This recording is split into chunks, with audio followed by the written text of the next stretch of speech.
নমস্কার বন্ধুরা, মৌসুমি ব্লগের রান্নাবান্নায় তোমাদের সকলকে স্বাগত জানাই। তো চলে এসেছি আজকে একটা নতুন রান্নার ব্লগ নিয়ে। আজ বানাতে চলেছি ছোট আলু দিয়ে নিরামিষ আলুর দম, যেটা তোমরা লুচি, পরোটা বা রুটির সঙ্গে খেতে পারো। তো বানানোর জন্য প্রথমেই আমি ছোট আলুগুলোকে ভালো করে জল দিয়ে 3-4 বার ধুয়ে নিয়েছি, প্রচুর পরিমাণে বালি থাকার জন্য। তারপরে একটা প্রেসার কুকার নিয়ে নিয়েছি, যেটাতে আমি আলুগুলো দিয়ে তারপরে একটু জল দিয়ে নুন দিয়ে ভালো করে সিদ্ধ করে নিয়েছি। সিদ্ধ করার পর প্রেসার কুকারের ঢাকনা খুলে দেখতেই পাচ্ছ আলুগুলো আমি এবার একটা জায়গায় আজারে নিয়েছি। তারপর আমি এক একটা করে আলু ছাড়িয়ে নিচ্ছি। আলুগুলো ছাড়িয়ে নিলাম। আলুগুলো ছাড়িয়ে নেওয়ার পর আমি কড়াইয়ে তেল দিয়ে দিয়েছি। এরপর তেলটা গরম হলে ওই তেলে আমি আলুগুলো দিয়ে দিলাম। এরপর আমি এপিট ওপিট করে ভালো করে আলুগুলো ভেজে নিচ্ছি। আলুগুলো ভেজে নেওয়ার পর আমি একটু এখানে হলুদ গুঁড়ো আর একটু লবণ দিয়ে দিচ্ছি, যাতে আলুগুলো তাড়াতাড়ি সিদ্ধ হয়ে যায়।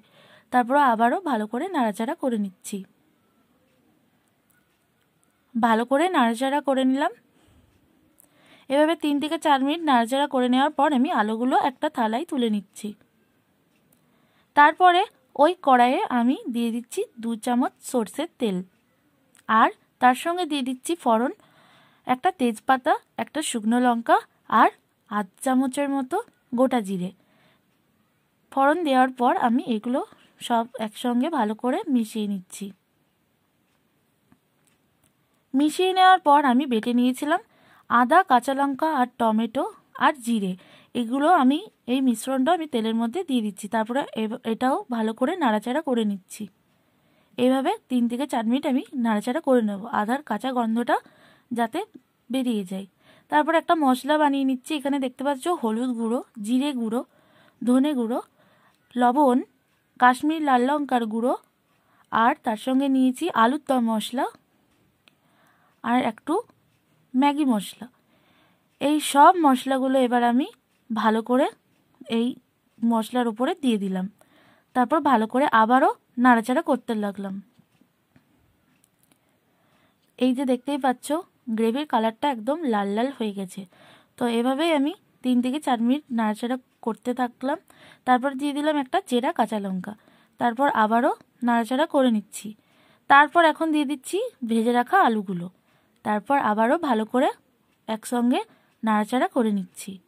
দেখতেই পাচ্ছ কতটা সুন্দর একটা মাখা মাখা ব্যাপার চলে এসেছে। তো এইভাবে গ্যাসটা ফুল করে আমি 3 থেকে 4 মিনিট নাড়াচাড়া করে নিলাম। তারপর এখানে দিয়ে দিলাম স্বাদ মতো চিনি। চিনি দেওয়ার পরও আবার 1 থেকে 2 মিনিট ভালো করে নাড়াচাড়া করে নিলাম। এখন দেখতেই পাচ্ছ কতটা সুন্দর কালার চলে এসেছে। এরপর আমি এখানে দিয়ে দিলাম সামান্য জল, 2 কাপের মতো। তারপর আলুগুলো জলের মধ্যে ভালো করে ডুবিয়ে দিলাম। ডুবিয়ে দেওয়ার পর আমি এবার এটা 10 মিনিটের জন্য ঢাকা দিয়ে রেখে দিলাম। 10 মিনিট পর ঢাকনা খুললাম। ঢাকনা খোলার পর আমি দেখতেই পাচ্ছ আলুটা একদম সিদ্ধ হয়ে গেছে।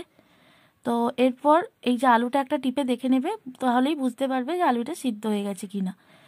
তো যাই হোক, তারপর আমি এখানে দিয়ে দিচ্ছি 1 চামচের মতো গরম মশলা আর আরেকটু ম্যাগি মশলা। দেওয়ার পর আমি ভালো করে এটা নাড়াচাড়া করে নিলাম। এরপর লাস্টে আমি দিয়ে দিচ্ছি কিছু ধনেপাতা কুচি। তো ধনেপাতা কুচি দেওয়ার পর এটাও ভালো করে মিশিয়ে নিলাম। তো মেশানোর পর আমার আলুর দম একদমই রেডি। তো এই ছিল আজকের ভিডিও। এইটা তোমরা লুচি, পরোটা বা রুটির সাথে খেতে পারো। তো তোমাদের যদি ভিডিওটা ভালো লাগে অবশ্যই লাইক, কমেন্ট আর শেয়ার